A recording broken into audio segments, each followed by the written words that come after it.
Good morning, good evening, good morning, good afternoon, good evening, and good night to all my family and friends around the world. Today, I thought I'll share some of my experiences with you guys in hopes that I could reach out to people from all walks of life. Um, no matter your race, color, ethnicity, gender, religion, or your political beliefs you may have. I encourage you to share my various beliefs through methods such as reading, writing, music, and even self help videos that can be applied in our daily lives. To all my peers, I ask for your support in guiding me not only each other, but most importantly our youth. So please tune in. Comments are definitely welcome. Suggestions, likes, and shares plays a very big part in our continued fight to unite our humanity before it's too late. So that being said, I apologize about the camera. This is my first time kind of doing this from a computer and all of that. So I'm trying to adjust it, the lighting and everything properly. Hopefully within the next few days, I'll be able to have things clearer for you guys. But today specifically, I thought I'll just share, some of my past experiences.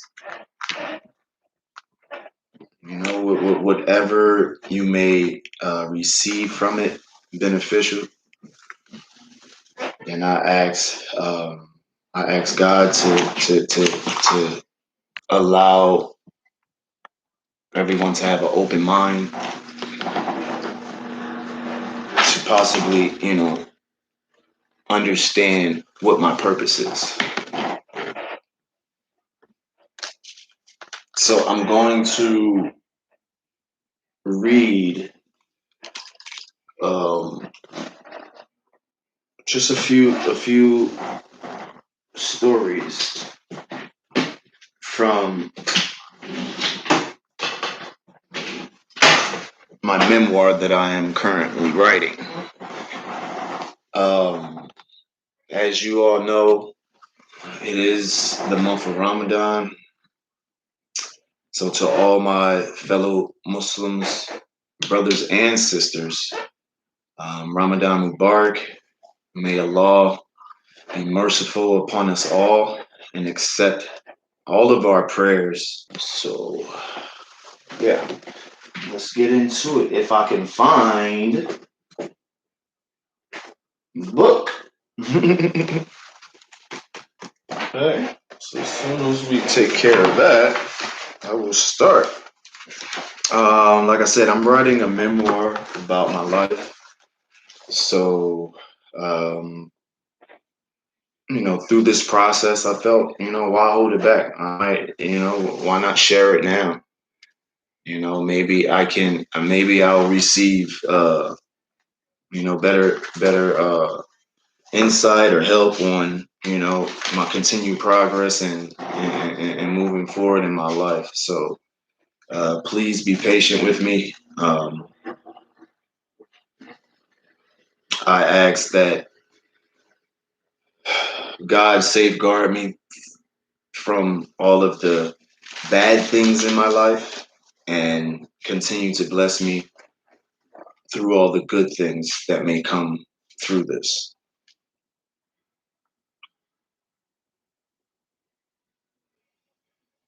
So, like I said, these are rough drafts of my story. And I hope that everybody one day will be able to tell their story, whether it be through reading, writing, poetry, music, whatever, however you may express yourself. I encourage you to don't allow someone else to dictate your story. You dictate your own story. Okay?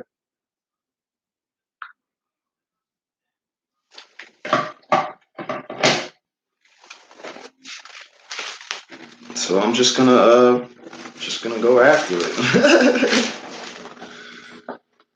All right. I'm sorry, let me close this door so I can hear a little bit better.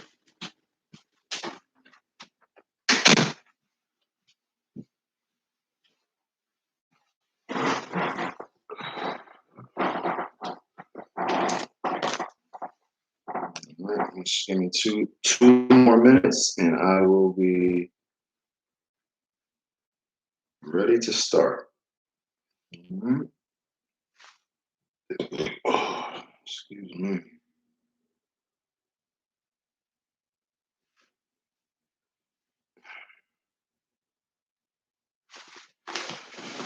Okay.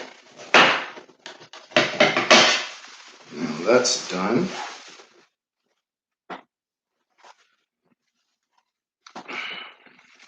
So I don't really have chapters or anything like that set yet. Um, no specific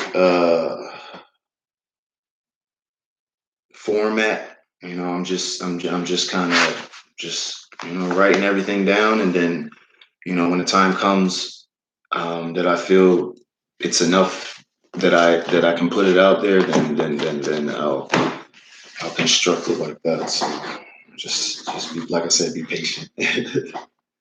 Okay. Uh, listening to the listening to the whistling wind blowing outside my window were the only sounds I would hear during my time spent in isolation. Somehow the quietness was very relaxing. It had a calming effect to it, like when listening to soft music before going to bed. It would be so quiet at times, I could practically hear the footsteps of a spider. Being extremely far away from home, I never expected any visitors, even though I would had loved to receive visits from any of my family and friends. Having visual support in prison shows not only everyone, but the correction officers specifically, that people care about you.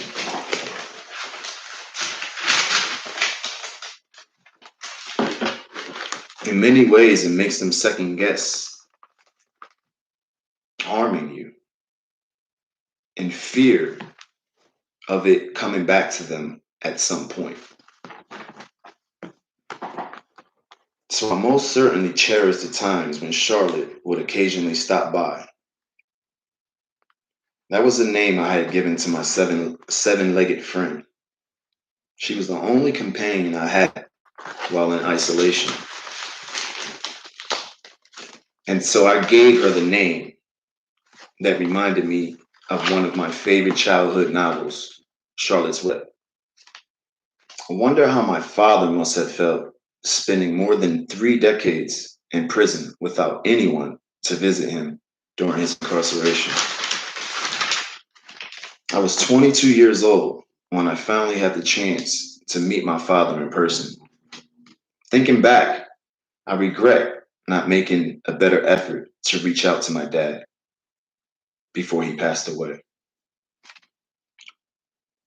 Sometimes I wish I had an older man in my life that I could trust to give me the guidance that I need through that kind of experience. You would think I'd learned my lesson and would have straightened up my act. But for me, it was the complete opposite of that. Now, don't get me wrong, I hated the fact of being incarcerated. It kind of felt like modern day slavery without the shackles. Well, sometimes we had to wear shackles. Anytime we needed to be transported to and from a specific location, such as court, uh, outside trips, places like hospitals, funerals, we had to be chained up. But instead of it being a deterrent from the life of crime, it somehow fueled, or should I say, ignited my illegal behavior. I know this may sound a little crazy, but to be honest, I wanted revenge. No, actually, I needed revenge. I was on a rampage to take back everything that was mine and much more.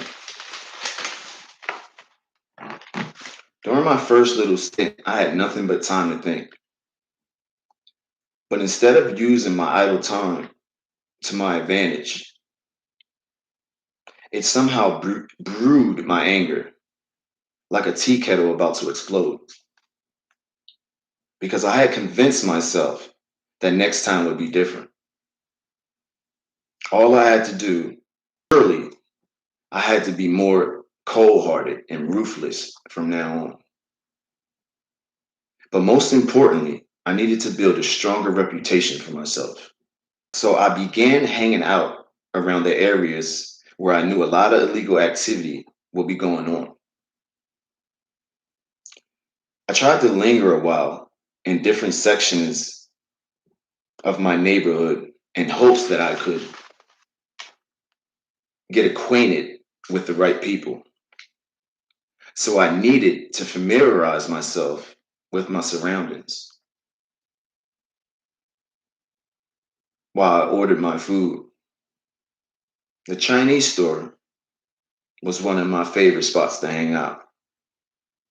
Even though the food was bad for your health, I didn't care. It was easy access and it allowed me to do what I needed to do.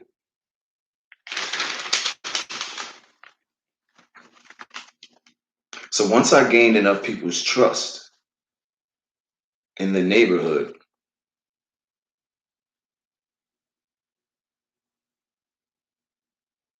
I missed the spot. I think just skip that. Usually I try to find a girl close by who knew everything about everyone. Because you know women, they love gossip. And after gaining enough info about the local hustlers and studying all the facts, it was time to test the waters. Now I was ready to swim with the sharks. But first, I needed to find protection. I remember many years ago, one of my mother's boyfriends started taking my brothers and I to a gun range.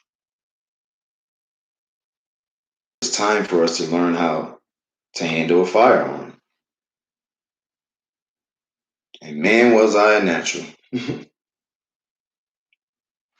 I mean, my aim was impeccable.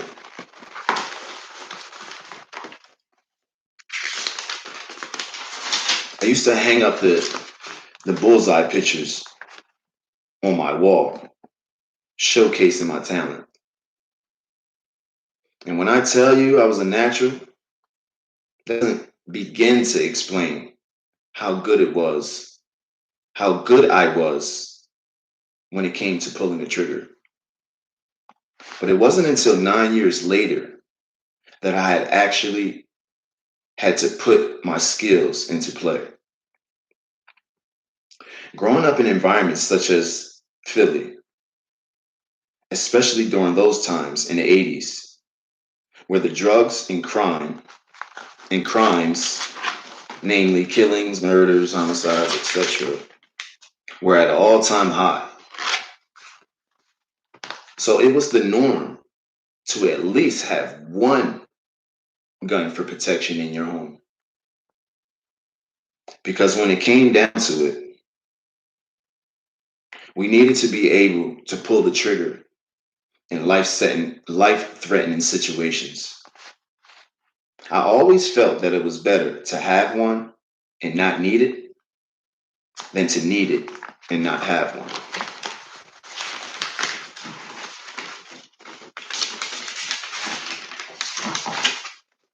My mother, being reluctant at first, opposed the idea, but she eventually agreed to let us go.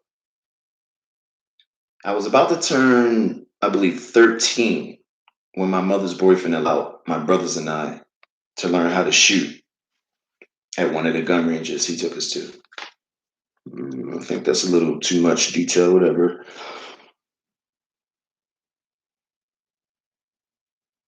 This most certainly was a pivotal moment in my childhood. And quite frankly, I had found something other than sports, namely football, that piqued my interest. That piqued my interest. Honestly, like I said, I was a natural.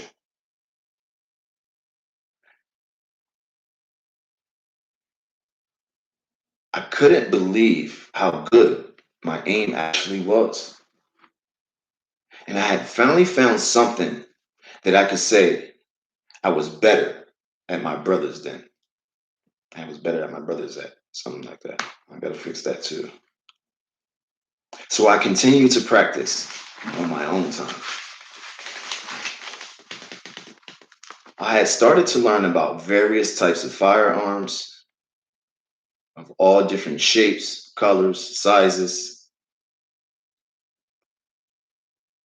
but I fell in love with the 22 automatic handgun. Because of my height and weight, handling certain weapons were a challenge for me, were a challenge for my little frame. I was only 13 years old, and my body was yet to fully develop. So attempting to shoot weapons with more force was challenging at first. That's why that's why I fell in love with the deuce deuce. At some point, I had to will myself to crawl out of the nightmare that I had willingly chose to stay trapped in. I had no choice but to try to face my reality, and it had nothing, or it had little to do with the willingness to want to turn my life around. Now I'm skipping through. There's certain things that's more detailed or whatever that I'll safeguard myself right now, and just save certain things for when my book does come out. Because the truth be told, I was okay with living in the dark, desperately avoiding sunlight like a vampire. I had been forced out of my hiding place, like a dentist determined to extract a rotten tooth.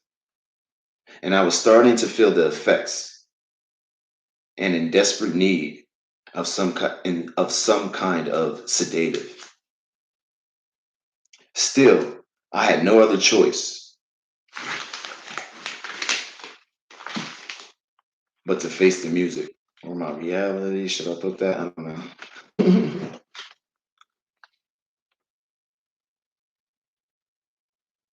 Music. No, I'm gonna leave music. Music that I continue to tune out. Kind of like a devout wife forcing her husband to renew their wedding vows. I had little say in the matter.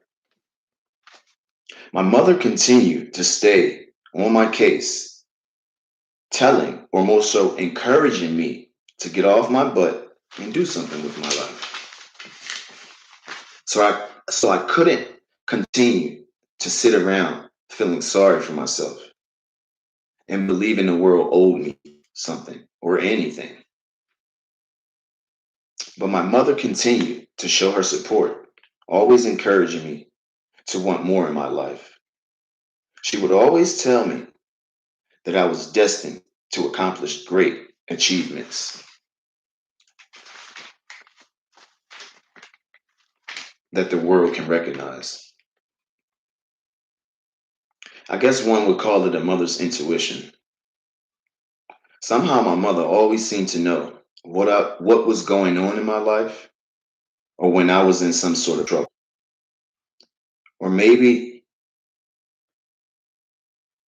or maybe she just noticed all of the warning signs that I had been displaying. It was definitely clear enough for anyone who cared to notice. I made it clear enough for a blind man to see the change in my moods and my behaviors. My appearance had even started to change.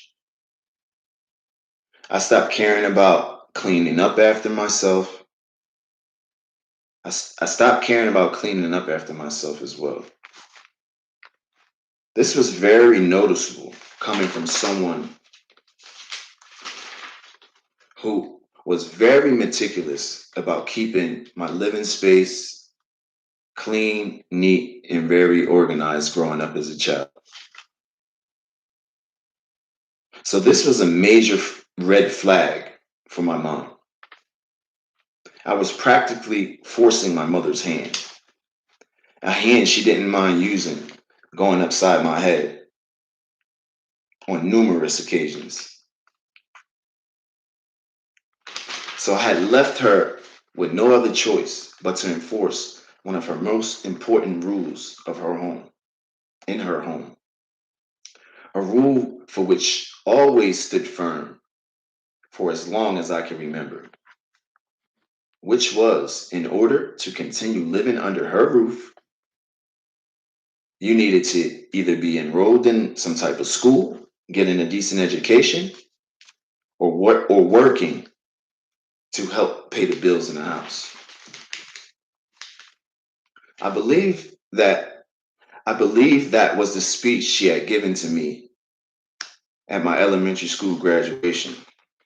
Okay, I admit, maybe not that early on, more like maybe after my high school graduation. But nonetheless, I believe she meant every word she preached. Still to this day, she never accepted a dime from me. Now I know my mother was only trying to instill some discipline in my life. And I remember one time I had been working at a bar or slash saloon for a period of only about 3 months while living at home. We had agreed that I would surrender every other paycheck I received to put towards one bill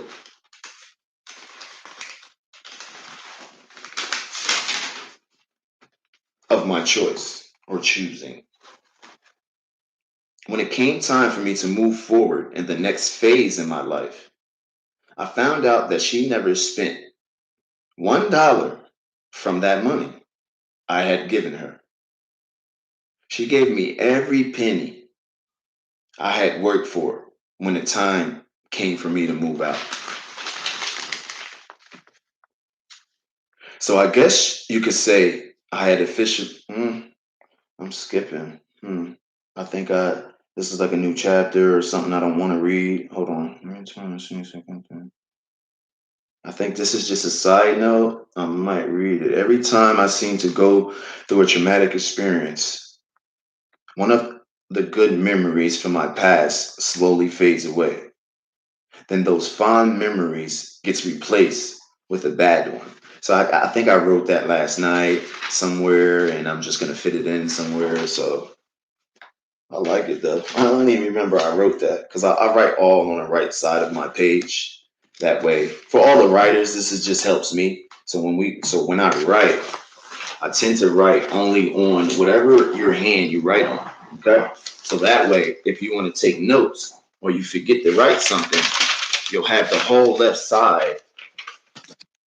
You'll have the whole left side of the page. Some of them I do, some of them I don't. Hold on. You'll have the whole other side of the page, to take notes. That's what I try to do.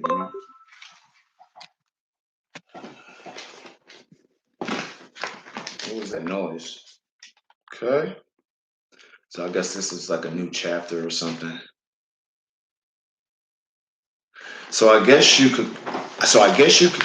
So I guess you could say I had officially hit rock bottom. Oh, excuse me. Or at least I thought I knew what rock bottom was. Oh, sorry.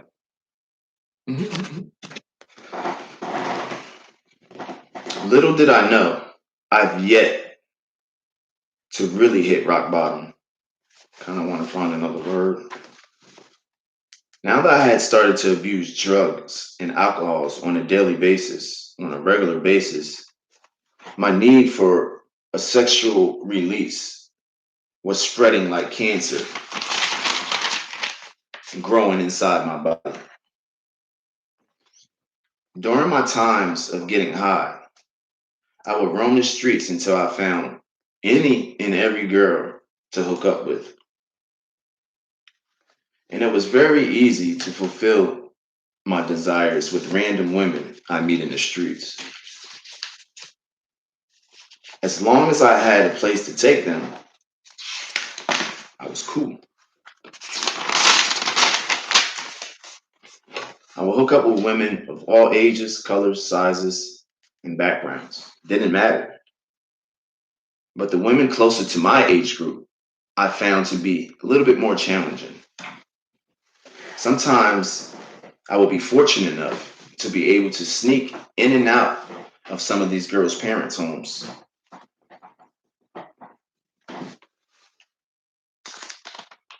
It was usually the ones whose parents were too busy to watch their daughters' whereabouts. Or maybe some parents just didn't care what their daughters were doing or who they brought home. I never really had a problem with most of the older women I'd meet.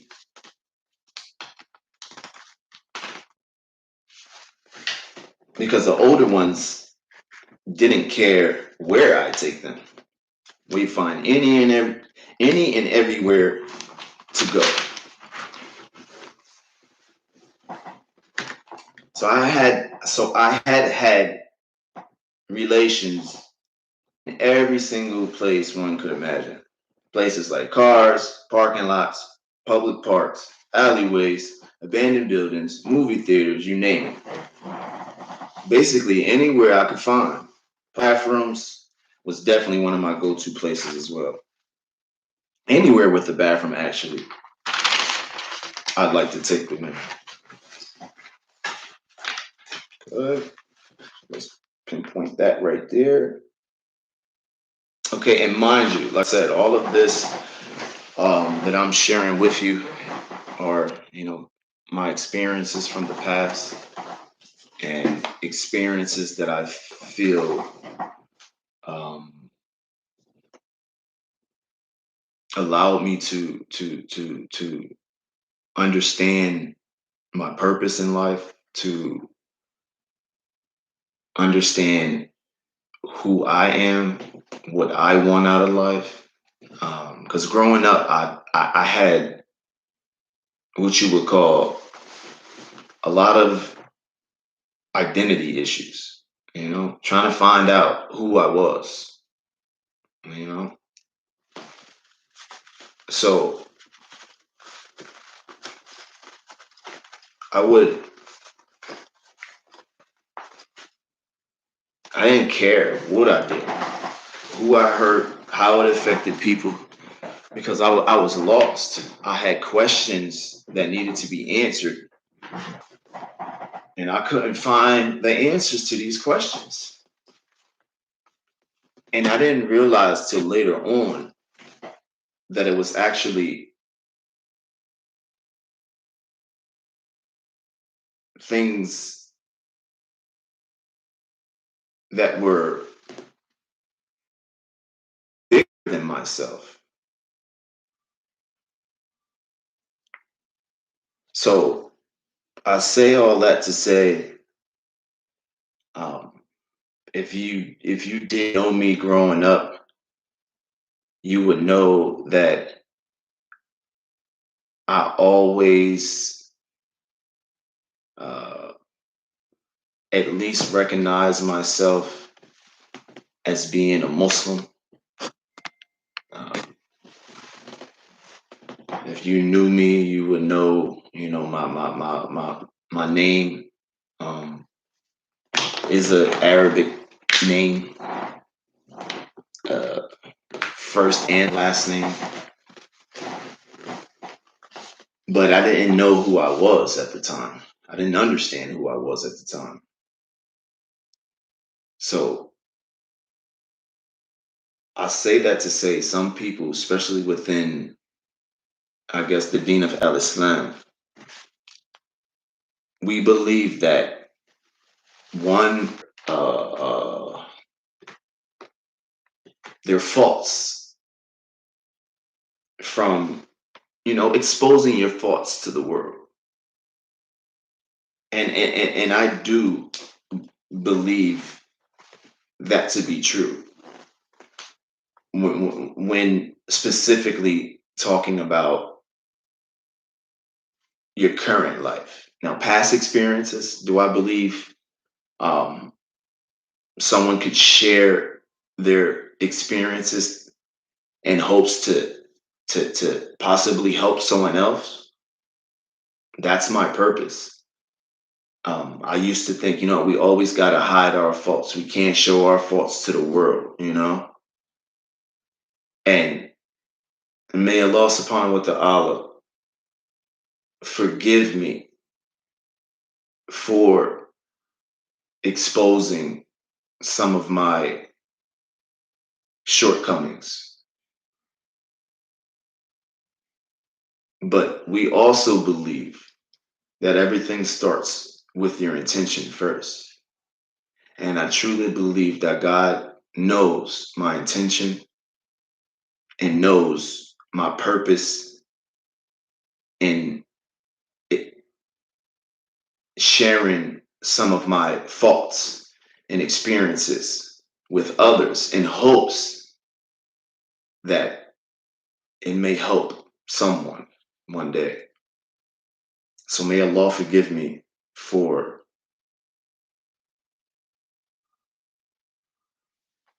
that. Okay, so that is just a little excerpt, okay, out of my book. There's a lot of other things that I would like to focus on in the coming days, weeks, months. Like I said, please be patient with me. Um, I'm still trying to take everything in stride and find some type of structure or you know uh, curriculum that I'll follow. I am in the process of um, starting my own company. Well, actually, I have already started my own company, my LLC. I'll speak about that at a later time. But specifically, I wanted to start this YouTube page in hopes, but to also guide not only just the youth, anyone who may have had similar challenges or made similar mistakes or find themselves in similar situations to this day where they feel they don't have the necessary support or just somebody to listen to, because that's very important to have someone to reach out to. I just yesterday I went to the store and it was an older gentleman, and he was causing confusion in the store. I mean, the store was one of the little poppy stores. I'm sorry, one of the little they don't even call them bodegas in Philadelphia. One of the little neighborhood corner stores. And I was just there to get I think dishwashing liquid and toilet tissue or something like that, or paper towels. And as soon as I walked in the store, I could feel the negative energy. I could sense it, because this older gentleman was crying for help, and it took just one person to show a little compassion, and that may have changed that man's decision on what he possibly might have chosen to do during the rest of his day, because everybody in the store were only frowning upon him and looking at him like, oh, whatever, because you could smell the alcohol on his breath. I'm pretty sure he was intoxicated with some type of drug, because he smelled. He was incoherent. He was making a lot of noise, and I could relate to that, because at times in my life, I too was suffering from what this man was going through. And all I did was just remove my mask, step 6 feet away from him, and tell him, I'm listening, brother. A lot of the things he said didn't make sense, but it didn't need to make sense. He just wanted somebody to listen to him. And do you know that it changed the whole atmosphere of the store? The I don't know if she was the store owner or the girl behind the counter, but you could see everybody's uneasiness, uncomfortableness, because I guess he was in the store, he wasn't leaving, he had a line waiting, and they didn't know how to deal with him. And usually when things like that happen, people tend to just call the cops and let them deal with it, and we all know how that works out. I've seen situations when I was in New York City, where things could have been handled differently if somebody just cared to show some attention, to whoever was crying out for help. People cry out for help in different ways, and not always, asking or vocally for help. So we have to be able to recognize the warning signs that either our family, friends, co-workers, or whoever it is, neighbors, that we show amongst each other. And that really hit home with me, because I know, like him, myself, and many others, the lack of support or feeling like someone cares or matters in someone's life dictates the outcome of some people's futures.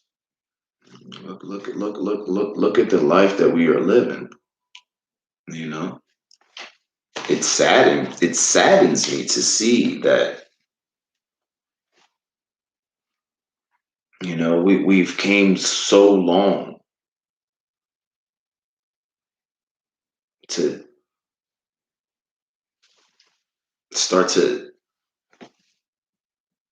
things will start to decline again, you know? Started making progress. Now things like everything is reversing again. And I truly believe that the lack of a spiritual presence in one's life has been missing or has been neglected or ignored for a very long time. And people always, especially during this day and age, think that, the challenge that we face in humanity, you know, is about race or religion or ethnicity. And I never believed that to be true. I think 2 days ago or 3 days ago, I met up with my mother, and I was just sitting in a park. I go, I believe it was James Patterson in one of his books that he wrote, like when they write, you know, like the little paragraphs in the back, whatever they call them, or in the front, and they talk about their life or whatever, or how they wrote that book or their experiences. I believe it was him. Shout out to James Patterson because I read so many of his books and he was very instrumental in me writing my story and many others, namely a lot of Black authors. We're not going to get into that because it's not about black and white, so I'm not going to go there. But I believe he said, as a writer, when you have what you would call writer's block, or you're trying to extract certain memories of the past, you have to put yourself in certain environments. If you can't put yourself in that specific environment that you had these experiences, something similar to bring back these memories, whether good or bad. So I did that. I said, you know what? Let me stop being secluded. It's COVID and the pandemic. Everybody was, especially me, being inside. Putting themselves in confinement, in seclusion. You know, removing their social interactions with people in their everyday lives in fear of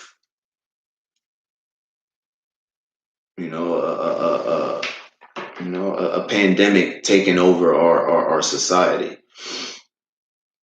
But all that being said, there were a lot of people that use the social media platform in order to interact with one another, to let people know, listen, I care, or I'm here, even though I'm not physically here, but I'm here. And I believe that to be very important. And like I said before, the fight we fight is not about religion, about color, where you're from.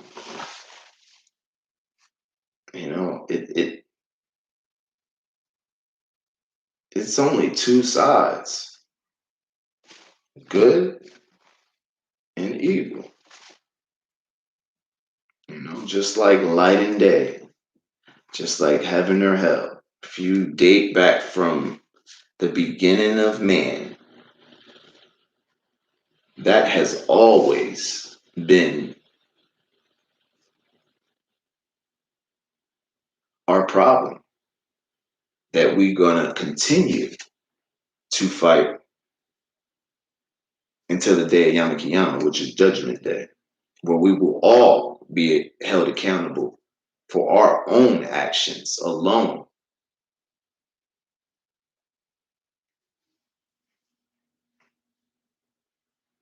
So I think it's important to understand, as you know, the issues that we have in society, our differences, are we really that different? Because we all come from the same being, from the same creator. Just like if you go to a car dealership, or say you have let's just pick a Mercedes Benz, okay? Mercedes Benz is the manufacturer of these vehicles. So anytime any issues you have with that, you have to bring it back to its originator. Okay? So we must understand that our differences are only of what someone believes to be true in their own self, in their heart. Whether you do good on this earth, whether you do bad on this earth, whether you believe good or bad, you know,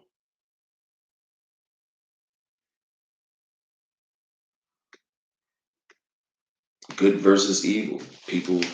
People look at it, and you talk about that. It sounds what's the word I'm looking for that everybody use? You know, it sounds whatever cliche, but it's true. Look from if you're looking at all of our books and from history, look at our battles that we fight on this earth. It is designed.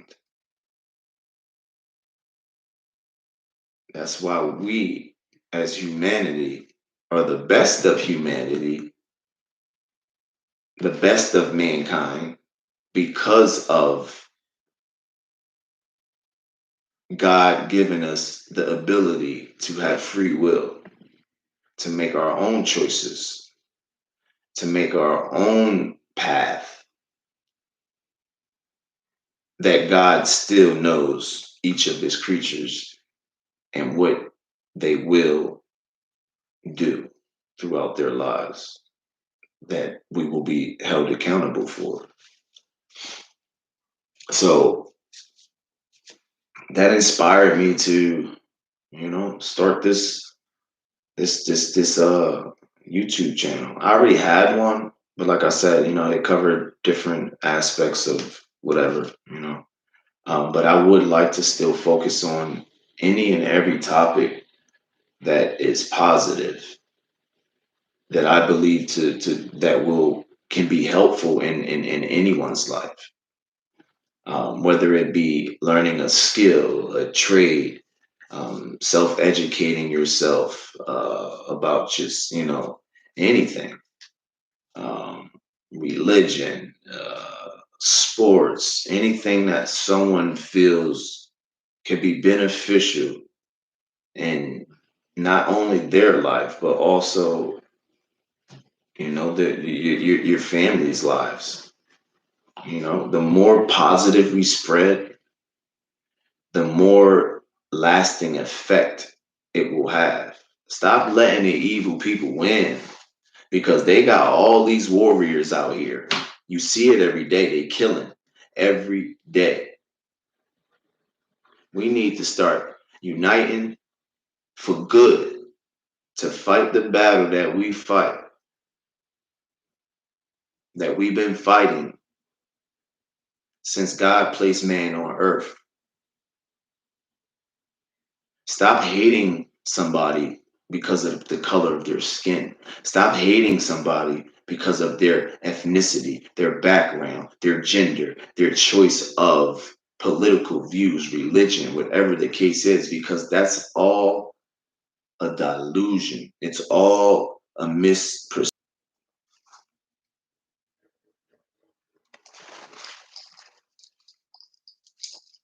And that being said, I will end this video on a positive note. To all my Muslim brothers and sisters, Assalamu alaikum. Ramadan Mubarak. May Allah answer all of our prayers and have mercy upon us. And to all my family and friends,